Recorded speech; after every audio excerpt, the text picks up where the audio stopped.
meus concidadãos e meus amigos. Precisamos construir o Estado para reorientar a estratégia de desenvolvimento nacional. Esta é minha primeira tese.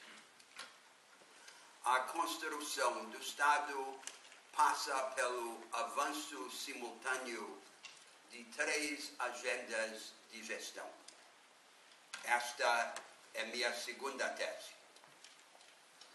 A construção do Estado por meio destas 3 agendas de gestão pode começar já.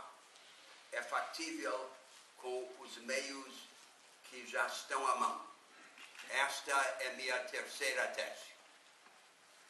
Dividirei a minha argumentação, portanto, em 5 passos.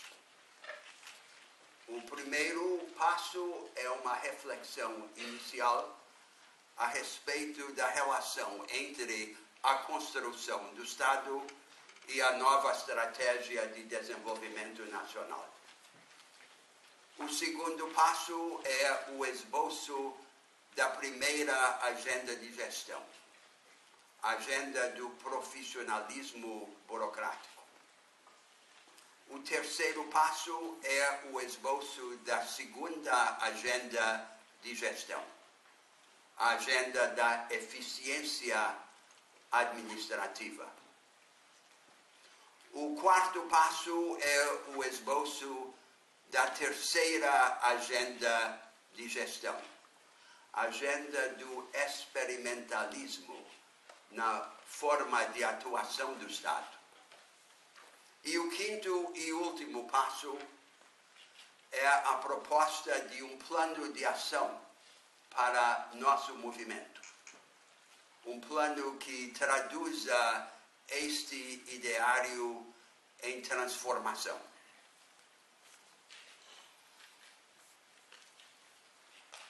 A estratégia de desenvolvimento nacional e a construção do Estado. A tarefa prioritária do Brasil hoje é construir nova estratégia de desenvolvimento nacional. Estamos vindo de um período histórico em que as bases do desenvolvimento foram, de um lado, a ampliação do acesso ao consumo e o aumento da renda popular, e, de outro lado, a produção e exportação de commodities.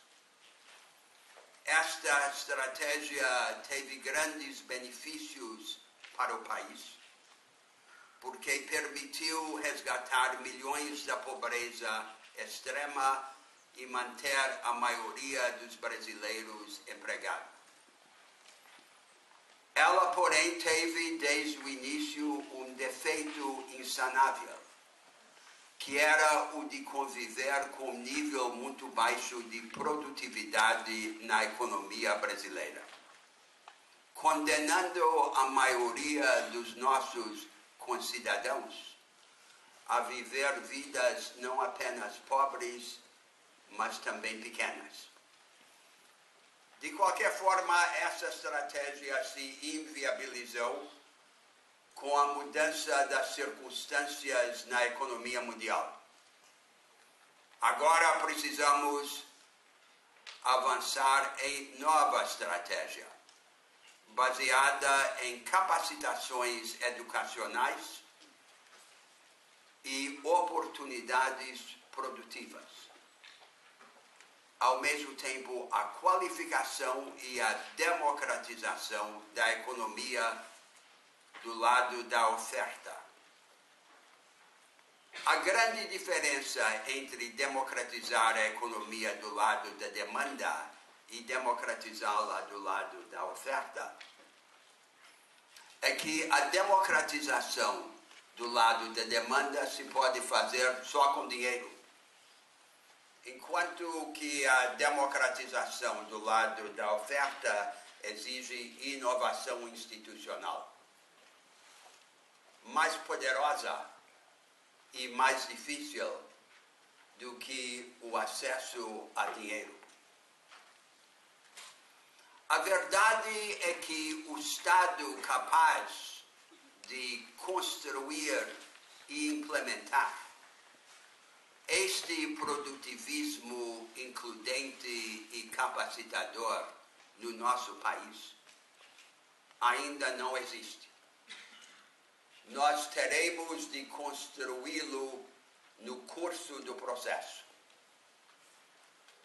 É muito comum no Brasil que as elites bem pensantes, bem intencionadas e reformadoras sustentam que a reforma do Estado e da política tem de anteceder a reorientação do rumo econômico e social do Brasil. Dizem que é a mãe de todas as reformas. Não acontece assim na história. Nenhum país reforma o seu Estado e sua política para depois decidir o que fazer com o Estado e a política reformados. A reforma do Estado e da política só ocorre no meio de uma luta para reorientar o caminho social e econômico da nação. Ocorre só quando precisa ocorrer para que a nação ande. E assim terá de ser entre nós.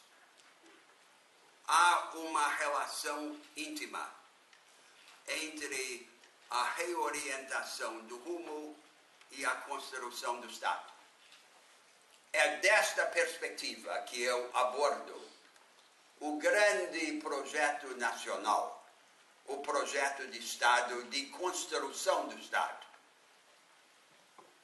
Sustento que a construção do Estado, na nossa circunstância histórica, tem de avançar por meio da implementação simultânea de 3 agendas, associadas a 3 séculos diferentes.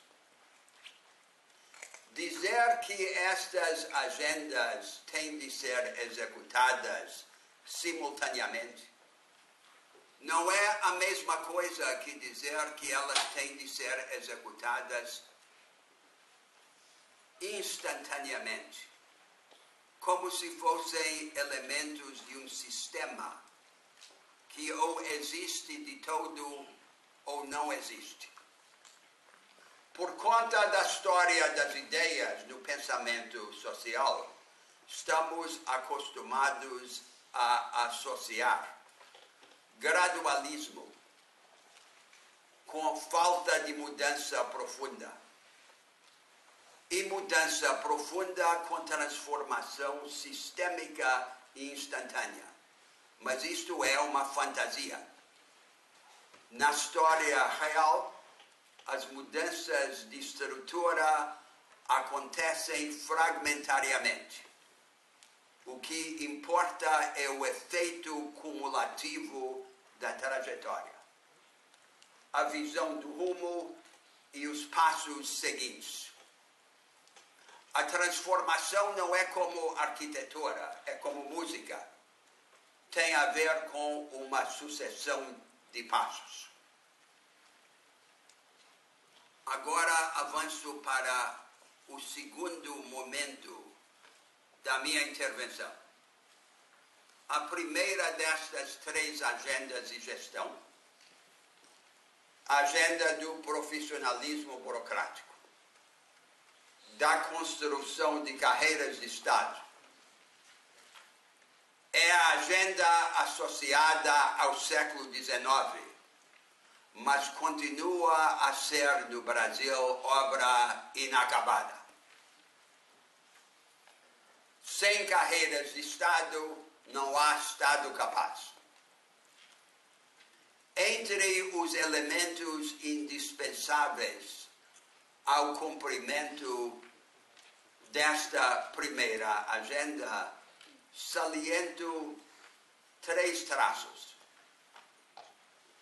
O primeiro traço é que a promoção e a formação dos integrantes das carreiras de Estado não podem ser apenas um incidente na escolha inicial do quadro. É uma prática que tem que persistir por toda a carreira, com oportunidades sucessivas de qualificação ligadas às oportunidades de promoção. O segundo atributo desta primeira agenda que merece ênfase é que toda a experiência administrativa contemporânea nos ensinou que a transversalidade nas carreiras de Estado é, no conjunto, mais eficaz do que a especialização. Daí a importância de preferir carreiras de Estado flexíveis e abrangentes, como é no serviço público federal a carreira do gestor público. E o terceiro traço que deve ser sublinhado na definição desta primeira agenda é que temos que flexibilizar o acesso às carreiras de Estado. Não há por que o indivíduo tenha de optar definitivamente por pertencer ou não pertencer a uma carreira de Estado por toda a sua vida. Devemos criar oportunidades para que pessoas dediquem parte de sua vida e não necessariamente a vida toda ao serviço do Estado. Esta é uma das melhores maneiras de aproveitar a diversidade dos talentos na construção do Estado. A segunda agenda da gestão pública, a agenda da eficiência administrativa, está associada ao século XX. E ela tem duas grandes vertentes. A primeira vertente diz respeito à gestão. E a segunda vertente diz respeito a controle. A organização da gestão é inseparável da organização do controle.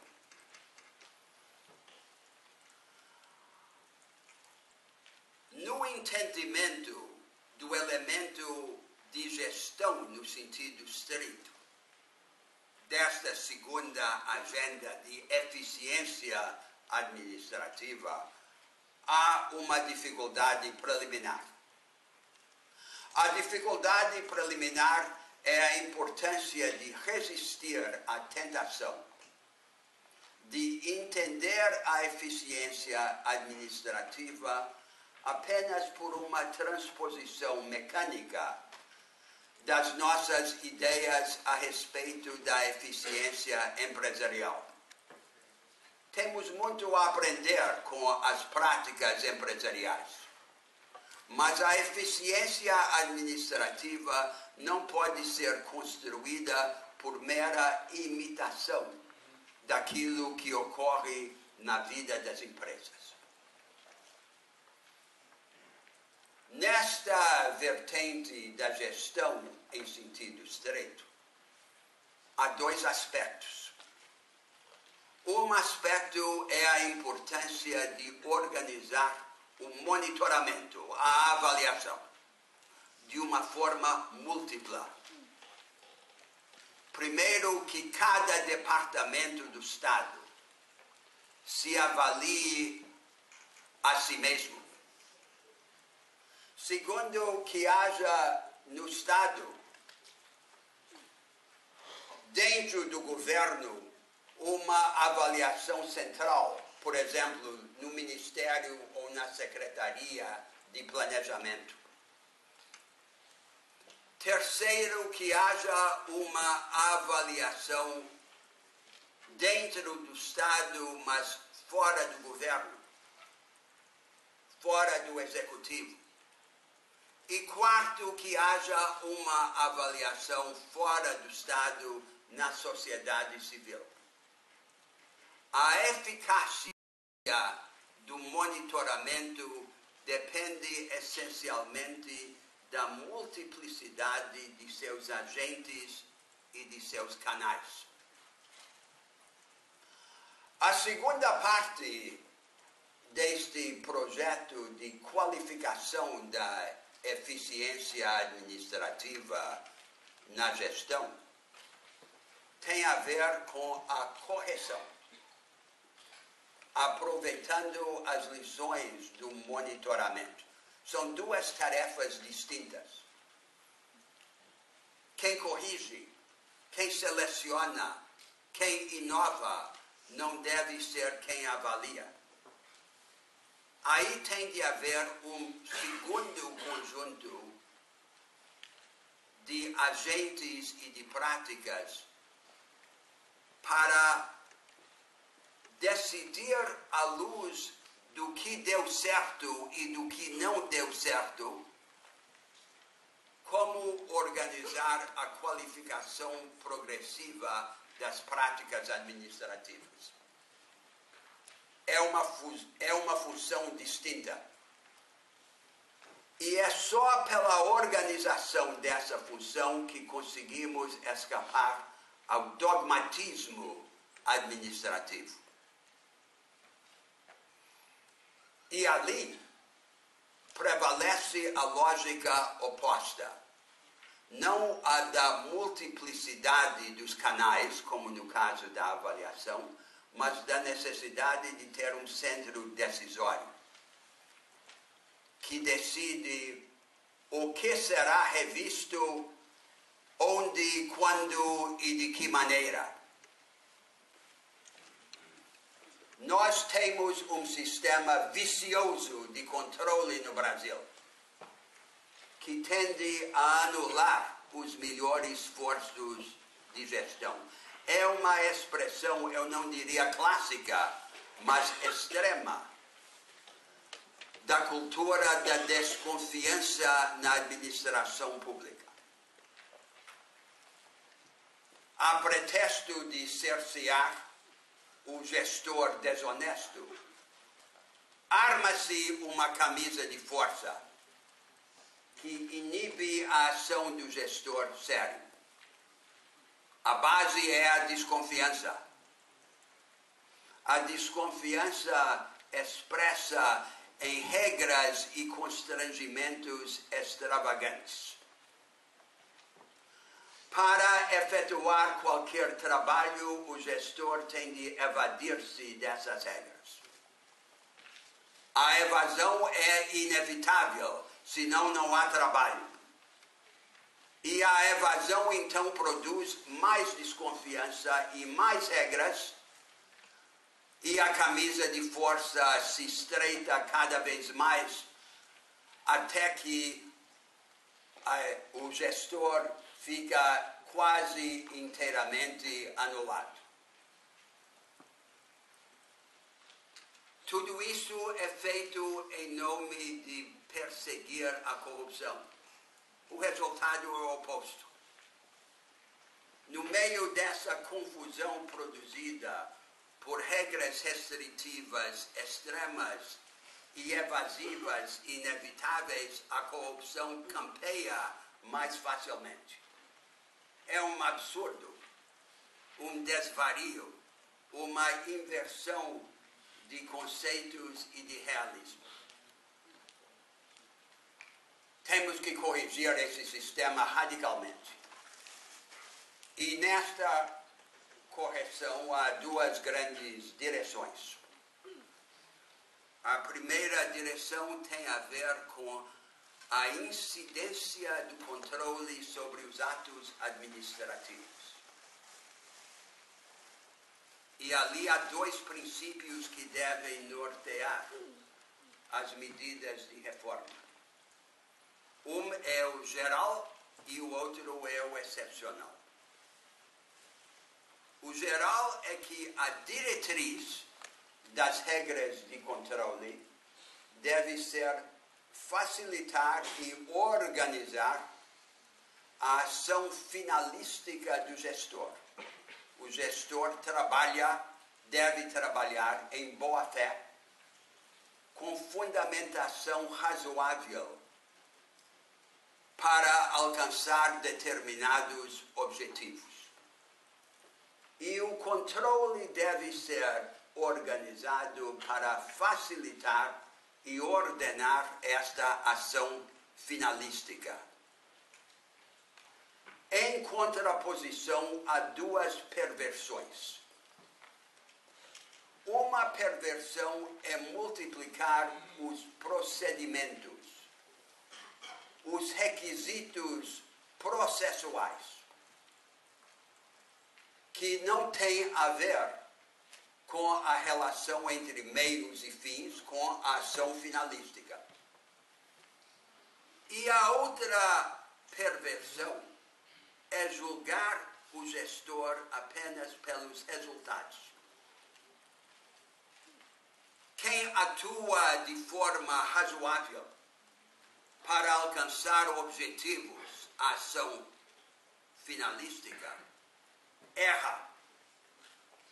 O objetivo não é evitar o erro, o resultado indesejado. O objetivo é organizar um processo que permita corrigir os erros rapidamente. Assim como disse um filósofo da ciência, a respeito da ciência, o objetivo é cometer os erros tão rapidamente quanto possível. Esta é a verdadeira diretriz da legislação de controle. E este é o regime, por assim dizer, geral. Deve haver também um regime especial. O regime especial diz respeito àquelas iniciativas que o governo designa como prioritárias ou estratégicas. Estas devem merecer uma consulta prévia dos órgãos de controle e correr por um procedimento acelerado. Este é o regime especial. E a flexibilização providenciada pelo regime especial complementa a flexibilização providenciada pelo regime geral. Este é o primeiro aspecto da ruptura da camisa de força. A incidência do controle sobre os atos administrativos. O segundo aspecto é a organização da própria atividade de controle. E mais uma vez, com respeito a esse segundo aspecto, há dois elementos. Um elemento, o fundamental, o conceitual, é conceber o controle não como um constrangimento ou um cerceamento da gestão, mas como uma qualificação da gestão. E a implicação prática deste entendimento é que o controlador precisa estar ao lado do gestor, trabalhando com o gestor para qualificar as atividades administrativas e para compreender os problemas que o gestor enfrenta com os meios que tem. Este é o aspecto básico. E o traço complementar é organizar e responsabilizar a atividade de controle. O que nós temos agora sob o título de controle é uma versão falha da atividade jurisdicional dos tribunais. Tribunais sem organização de jurisprudência e sem responsabilização dos juízes. O controle tem de ser organizado. Tem de haver um conselho de governança dos tribunais de contas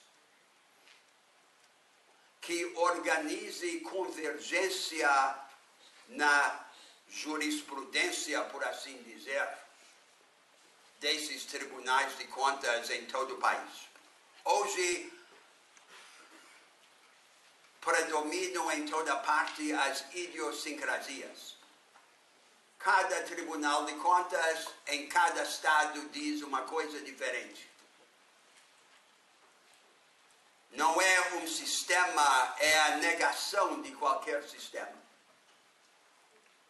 E a contrapartida a esta uniformização no controle é a responsabilização dos controladores. Assim como o gestor que atua com dolo ou fraude ou culpa precisa ser responsabilizado, assim também o controlador que atua com dolo ou fraude ou culpa tem de ser responsabilizado. Não pode haver exercício do poder sem responsabilidade. E a responsabilização dos controladores não está ainda organizada no país. Aí está uma visão geral de uma reconstrução do sistema de controle que complementa a reorganização da gestão a serviço da agenda da eficiência administrativa. Mas há dois elementos adicionais específicos que quero também mencionar em relação a esta reorganização do sistema de controle, a ruptura da camisa de força. O primeiro aspecto adicional tem a ver com o regime de compras públicas. O regime de compras públicas é uma grande oportunidade para avançar na qualidade da administração pública. E nós desperdiçamos, em grande parte, esta oportunidade. Vou dar um exemplo muito revelador daquilo que entendo ser a falha fundamental do sistema existente. Em muitos governos no mundo, o governo pode organizar uma licitação ou oferecer um prêmio para encontrar soluções para um determinado problema. Sejam as soluções tecnológicas, técnicas ou institucionais. O governo conhece o problema, mas não tem a menor ideia de quais sejam os atributos da solução. Diz, eu tenho um problema, mas eu não sei como resolver esse problema. Eu não estou encomendando um determinado tipo de máquina, por exemplo, que tem que ter atributos tais e tais. Eu só conheço o problema, eu não conheço a solução. No nosso direito, o Estado não pode fazer isto. E o fato de o Estado não poder fazer isto demonstra a falha básica do regime existente de compras públicas. As compras públicas precisam ser um instrumento da inovação. Não apenas uma escolha entre opções estáticas e conhecidas. Agora comento um segundo problema ligado à reorganização do controle. A confusão ambiental que se difunde em todo o país. Porque a legislação ambiental, de alguma forma, por analogia e por extensão, é uma forma de controle. exercida por um grupo diferente de agentes administrativos, as autoridades ambientais. É um pesadelo em todo o país, para os produtores em todas as regiões, em todos os setores da produção e em todas as escalas da produção. A convicção generalizada no país é que o problema tem a ver com a severidade das regras ambientais. Não é verdade. O problema é inteiramente diferente e o país não o compreende. O verdadeiro problema é que não há regras ambientais. Como muitos aspectos do nosso direito administrativo, o direito ambiental brasileiro é uma cópia mal feita do direito ambiental americano. O direito ambiental nos Estados Unidos e em muitos outros países tem 3 elementos. O primeiro elemento é o princípio da precaução, que estabelece uma presunção contra intervenções que mudam o estado atual da natureza. O segundo elemento são as regras substantivas, que distinguem, por exemplo, entre o tratamento de áreas ocupadas e áreas virgens. E o terceiro elemento são os procedimentos, como, por exemplo, estudos de impacto ambiental. Copiamos o primeiro e o terceiro elemento dos americanos, mas não conseguimos copiar o segundo. Porque a definição das regras substantivas é muito mais trabalhosa. Não pode ser importada como importamos o resto.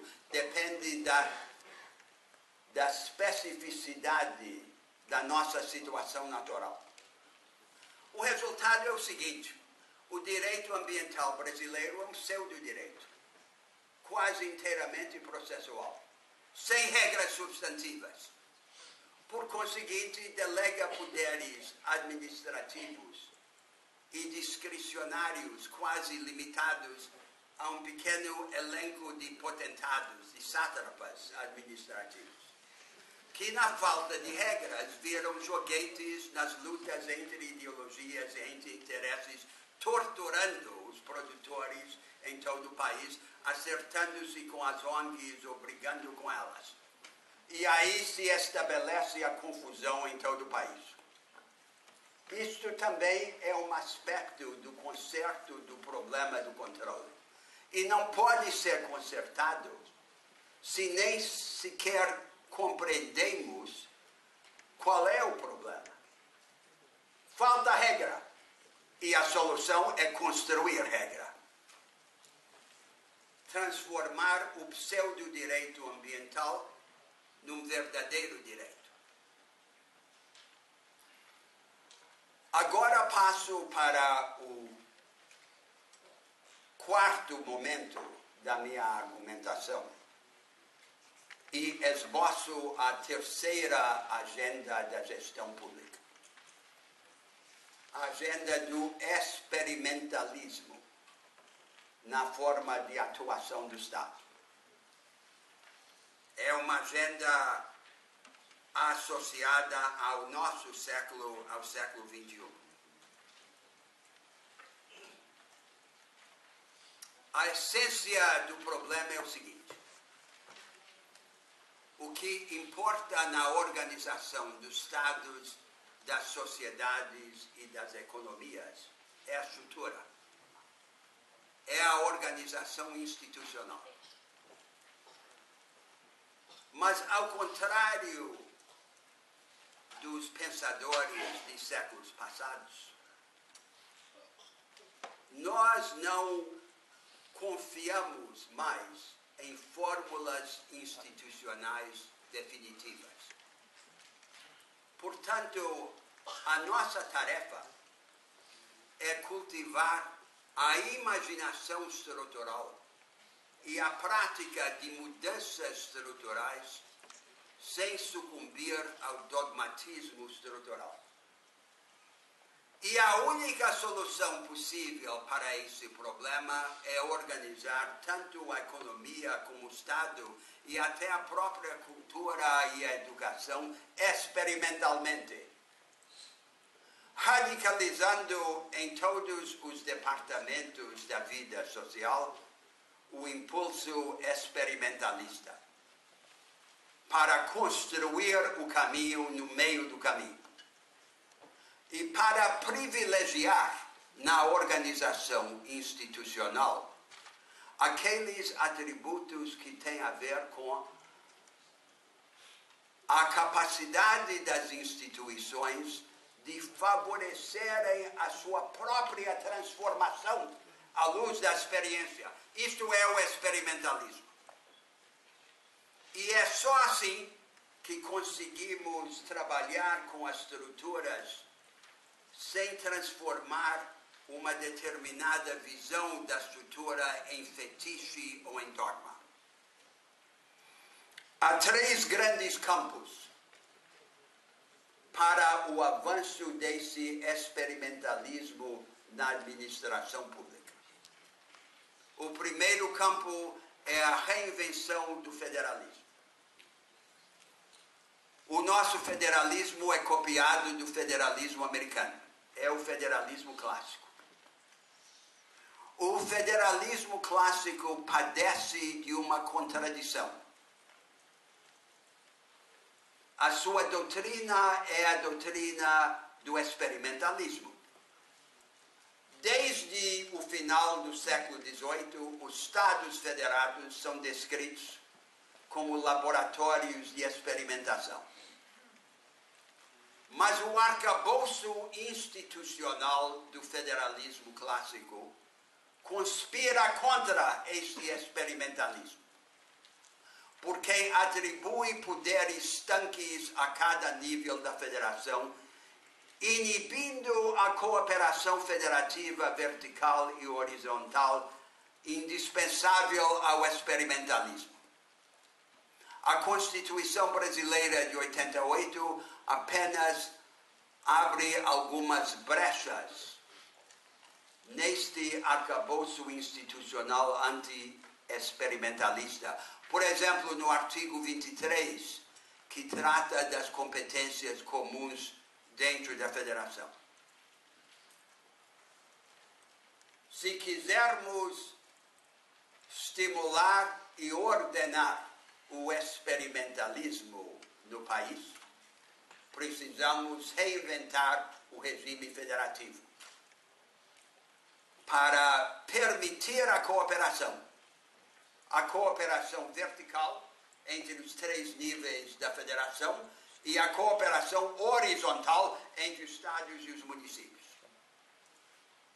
Todos os grandes avanços nas políticas públicas do Brasil passam por cooperação federativa. Por exemplo, o nosso projeto prioritário hoje, que é a qualificação do ensino básico, depende de cooperação do governo central com estados e municípios.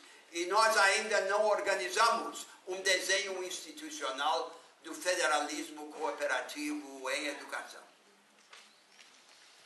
O segundo grande terreno do experimentalismo na ação do Estado tem a ver com a reinvenção da economia de mercado.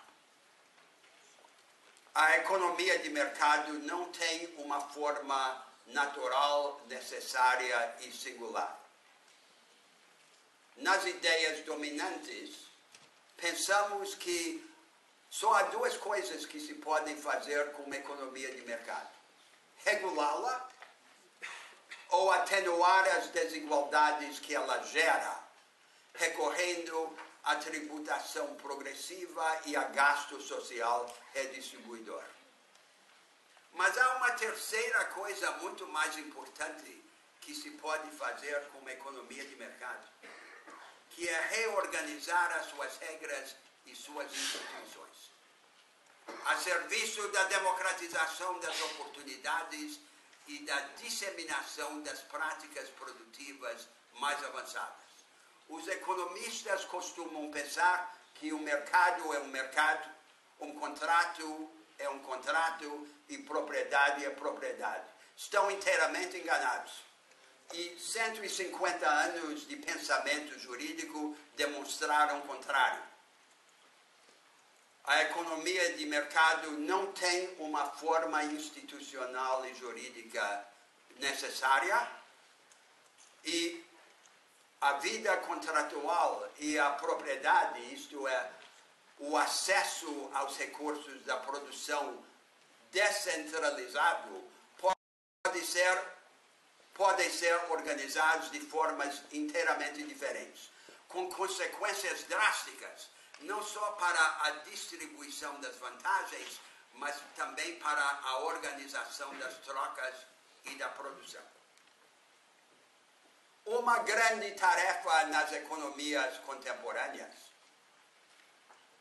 é fazer com que as práticas produtivas mais avançadas não fiquem confinadas a ilhas, a guetos, a enclaves, desligados do resto da economia, como uma espécie de Vale do Silício, mas que, ao contrário, essas práticas produtivas vanguardistas sejam amplamente difundidas. Quase impossível fazer isto dentro do arcabouço institucional existente das economias de mercado.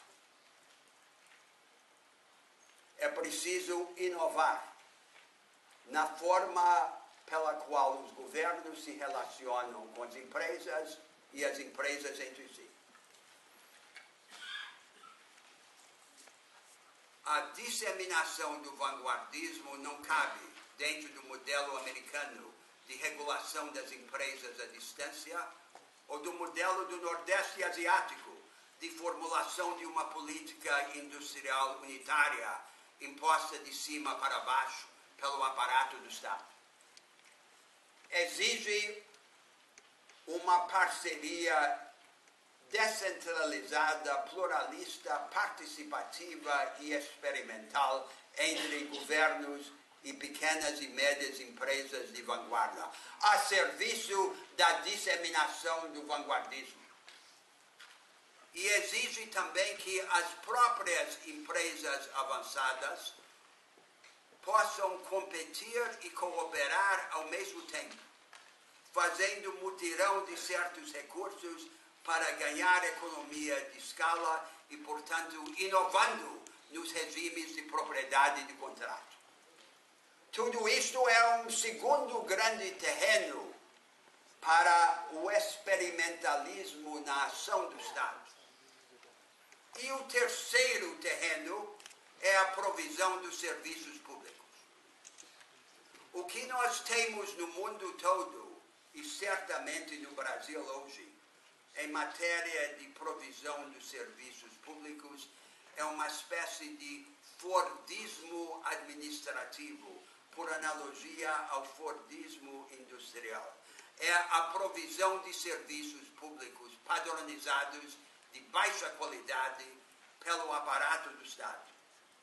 Baixa qualidade quer dizer de qualidade mais baixa do que os serviços análogos que podem ser comprados no mercado por quem tem dinheiro. A única alternativa aparente a esse Fordismo administrativo parece ser a privatização dos serviços públicos em favor de empresas com objetivo de lucro. Mas há uma terceira opção que se tornará cada vez mais importante no curso desse século. O Estado assegura um mínimo universal, é um minimalismo igualitário nos serviços públicos, é o chão. O Estado opera no teto, desenvolvendo serviços mais complexos e custosos, mas na grande área intermediária entre o chão e o teto, o Estado convoca a sociedade civil, financia, equipa, prepara, coordena para que a sociedade civil funcione junto com o Estado na provisão competitiva e experimental dos serviços públicos. É a melhor maneira de qualificá-los. portanto, a agenda do experimentalismo nesses 3 grandes terrenos. Agora, o último passo do meu raciocínio. Plano de ação. Começo com uma reflexão a respeito da minha própria experiência. Estou viajando o país para dialogar a respeito da nova estratégia de desenvolvimento em cada estado, nas capitais, no interior, do interior, e lidando com os problemas de gestão e de controle. Não podemos avançar nessa estratégia de desenvolvimento nacional sem construir o Estado. Já há em todo o Brasil uma maioria latente a favor dessa tese. Agora nós temos que transformar essa maioria implícita em maioria explícita. Esse é o trabalho da política. A tarefa da política é tornar o necessário possível. Se a política não fizer isto, ela não tem razão de ser. Nós precisamos organizar um plano de ação. Minha equipe e eu estamos trabalhando intensivamente com o aparato técnico do Tribunal de Contas da União e com os secretários de administração em todo o país. E já propusemos ao governo uma versão preliminar de um conjunto de medidas destinadas a avançar as 3 agendas que eu esbocei. Mas este projeto de construir o Estado não é um plano de governo. Não é um plano do governo que está momentaneamente no poder. É um projeto de Estado. Um projeto de Estado só pode avançar por um processo decisório aberto, que engaje todas as instâncias do Estado e todas as vozes da sociedade na construção do projeto. Não pode ser um monopólio do governo central. Nós temos neste projeto uma grande dificuldade, mas também uma grande vantagem. A vantagem é que haja uma convergência entre os gestores públicos a favor de alguma variante mais ou menos audaciosa da trajetória que defendi aqui. A desvantagem é que esta agenda da gestão pública parece não ter intimidade com as preocupações cotidianas do cidadão. É remota, é técnica, é oblíqua.